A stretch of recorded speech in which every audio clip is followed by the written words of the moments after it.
క్రీస్తునందున్న పరిశుద్ధులందరికీ ప్రభువైన క్రీస్తు నామంలో శుభాభివందనాలు. దేవుని ప్రేమ ఆధ్యాత్మిక కార్యక్రమానికి స్వాగతం. యెహోవా దారిద్ర్యమును ఐశ్వర్యమును కలుగజేయవాడు, కృంగజేయవాడును లేవనెత్తువాడును ఆయనే. 1 సమూయేలు 2వ అధ్యాయం 7వ వచనం. ఎన్నడూ మారనివాని ద్వారానే నాలో ఏ మార్పైనా కలుగుతుంది. నేను ఐశ్వర్యవంతుణ్ణైతే అందులో ఆయన హస్తాన్ని నేను చూడాలి, ఆయనను స్తుతించాలి. అదేవిధంగా నేను పేదవాణ్ణైనా అందులోనూ దేవుని హస్తాన్ని చూడాలి. అప్పుడు కూడా హృదయపూర్వకంగా దేవునికి స్తుతులు చెల్లించాలి. మనం ఈ లోకంలో దీనదశలోనికి వెళ్ళిపోవటం అనేది దేవుని వల్లనే జరుగుతుంది. కాబట్టి మనం ఆ పరిస్థితిని సహనంతో ఎదుర్కోవాలి.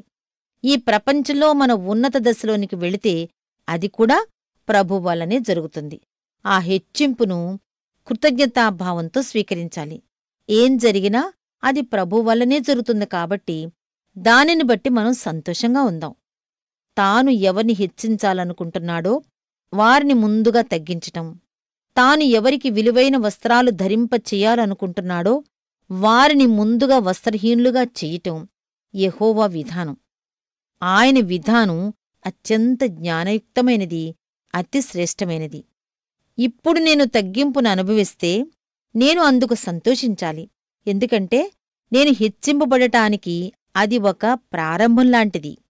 మనం ఎంతగా ఆయన కృపద్వారా దీనదశలోనికి తేబడతామో అంతగా ఆయన మహిమలో ఉన్నత దశకు హెచ్చింపబడతాం. మన లేమి అనేది మన భాగ్యానికి దారితీస్తుంటే అది ఆహ్వానించదగ్గ పరిణామమే కదా. ప్రభువా, ఈ మధ్యకాలంలో నువ్వు నా స్థితిని తగ్గించి నా అయోగ్యతను, నా పాపాన్ని గ్రహించేలా చేశావు. అది సంతోషం కలిగించే అనుభవం కానప్పటికీ అది నా ఎడల లాభదాయకంగా మారేటట్టు చెయ్యమని ప్రార్థిస్తున్నాను. నీ సన్నిధిలో అత్యధిక సంతోషాన్ని పొందటానికి యోగ్యమైన వానిగాను, నీ సేవలో ప్రయోజనకరమైన వానిగాను నన్ను చెయ్యి. నేనెప్పుడూ హెచ్చింపును, ఉన్నత దశను అనుభవించటానికి సిద్ధంగా ఉంటానో అప్పుడది నాకు అనుగ్రహించమని యేసునామంలో ప్రార్థిస్తున్నాను.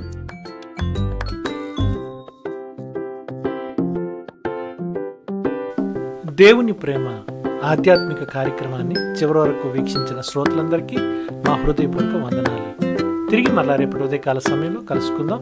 అంతవరకు సెలవు. May God bless you. దేవుడు మిమ్మల్ని అందరినీ దీవించును గాక. ఆమేన్.